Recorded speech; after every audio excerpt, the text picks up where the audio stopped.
শেরপুরে ঈদকে সামনে রেখে কোরবানির পশু প্রস্তুত করতে ব্যস্ত খামারিরা। শেরপুর থেকে মিজানুর রহমান মিলনের পাঠানো প্রতিবেদন। ঈদ উল আজহাকে সামনে রেখে ব্যস্ততা বেড়েছে শেরপুরের খামারিদের। আসন্ন কোরবানির ঈদকে কেন্দ্র করে হাটে স্বাস্থ্যসম্মত ও আকর্ষণীয় পশু তোলার লক্ষ্যে চলছে শেষ মুহূর্তের নিবিড় পরিচর্যা। পশু খাদ্যের চড়া দামের কারণে উৎপাদন খরচ বাড়লেও ন্যায্য দাম পাওয়ার আশায় দিনরাত পরিশ্রম করে যাচ্ছেন খামারিরা। জেলা প্রাণী সম্পদ বিভাগের তথ্য মতে এবারের ঈদে জেলায় কোরবানির জন্য মোট ৯১,৭৩৮টি পশু প্রস্তুত রয়েছে। জেলায় কোরবানির পশুর চাহিদা রয়েছে ৬৩,৭৪০টি। সে হিসেবে চাহিদার তুলনায় জেলায় উদ্বৃত্ত রয়েছে ২৭,৯৯৮টি পশু। এই উদ্বৃত্ত পশু জেলার বাইরের চাহিদা পূরণেও ভূমিকা রাখবে বলে আশা করা হচ্ছে।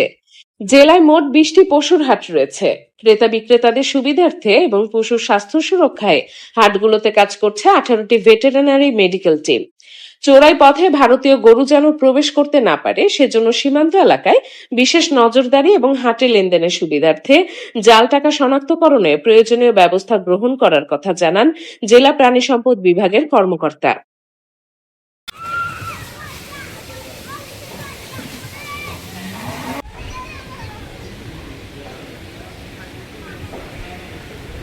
প্রতি বছরের মতো এবারও আমাদের ১০০ গরু কুরবানির জন্য প্রস্তুত করা হয়েছে। আমাদের এখানে সম্পূর্ণ প্রাকৃতিক খাবার দ্বারা আমরা এই খামারটা পরিচালনা করি। এখানে খড়, ঘাস, বিভিন্ন লতাপাতা দিয়ে আমরা এই খাবারগুলো খাওয়াই। আমরা এবার আশা করতেছি যে আমাদের এবার যদি ভারত থেকে কোনো গরু যদি চোরাইভাবে না আসে, আমরা সরকারের কাছে প্রশাসনকে আহ্বান করব যাতে এই গরুগুলো বন্ধ হলে আমরা মোটামুটি একটা বাজার ভালো হলে আমাদের লাভবান হওয়ার আশা সম্ভাবনা আমাদের বেশি। শেরপুর জেলার কুরবানির জন্য এই ৫টি উপজেলা থেকে মোট কুরবানিযোগ্য পশুর সংখ্যা ৯১,৭৩৮টি।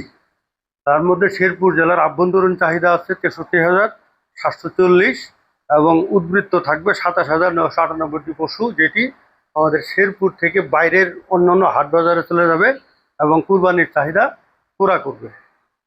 শেরপুর জেলার মোট আমাদের ২০টি প্রধান কুরবানির হাট আছে। এই ২০টি হাটে আমাদের ১৮টি medical team, veterinary medical team কাজ করবে।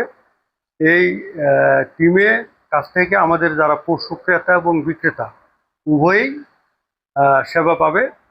আর আমাদের শেরপুর জেলার যেহেতু ৩টি সীমান্তবর্তী উপজেলা আছে, এখানে আমাদের একটা বড় চ্যালেঞ্জ থাকে প্রতি বছর বাইরে থেকে, বিশেষত বর্ডার থেকে বা সীমান্তের ওপার থেকে আমাদের কিছু গরু চোরাচালান হিসেবে এই দেশে প্রবেশ করে।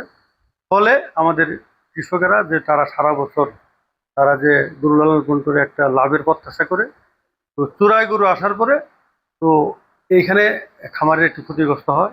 পুলিশ প্রশাসন এবং অন্যান্য ব্যাংক কর্মকর্তা সবাইকে নিয়ে আমরা মিটিং করেছি যেন সীমান্ত থেকে চোরাচালানের কোনো গরু আমাদের এই শেরপুরে প্রবেশ না করে।